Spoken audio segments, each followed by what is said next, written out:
जेपरि सुस्थ रहिबा पाई खाद्य एवं जल आवश्यक सेहिभଳି पर्याप्त निद मध्य देह पाई आवश्यक। यह करने द्वारा केवल शारीरिक लाभ मिले नहीं बरं मानसिक स्वास्थ्य रे मध्य उन्नति आने। किंतु प्रश्न हेउछि बयस अनुसार जड़े मनीष केते समय शोइबा उचित। आसंतु जानिबा एसो विषय रे। जेपरि सुस्थ रहिबा पाई खाद्य एवं जल आवश्यक सेहिभଳି पर्याप्त निद मध्य आवश्यक होइथाय। आजिर लाइफस्टाइल लोकंको शांति छड़ाई नहीं। दिन सारा कार्यर चाप सेमानक रातिर निद को सीधा सड़क प्रभावित करिथाय।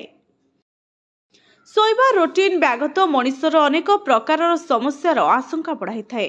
एही कारणरू डाक्तर माने आमको यथेष्ट शोइबा को परामर्श दियन्ते। यह करने द्वारा केवल शारीरिक लाभ मिले नहीं बरं मानसिक स्वास्थ्य रे मध्य उन्नति आसे। तथापि प्रतिदिन केते शोइबा समय आवश्यक ताहा व्यक्तिर बयस उपरे निर्भर करे। तेबे यह ही होछि आजर प्रश्न जहाँकि बयस अनुसार जड़े व्यक्ति केते समय शोइबा उचित।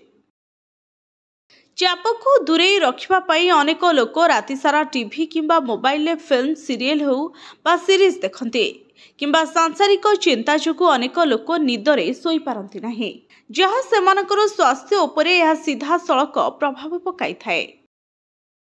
सुस्थ रहिबा पाई रातिरे अति कम रे 7 घंटा शोइबा आवश्यक अटे। तथापि उन्नत स्वास्थ्य एवं अभिवृद्धि पाई सबु बयसर लोकंक शोइबा समय बदलिबारे लागि थाए। प्रत्येक बयसर लोकंक पाई भिन्न निद प्रक्रिया अछि। एथिपई आपण आपणकर शोइबा अवधि को 2टी पर्याय रे विभक्त करि परिबे, यथा दिन एवं राति अथरे। बयस अनुसार यह होछि golden scale meter. Bureau report, SCTV Odia.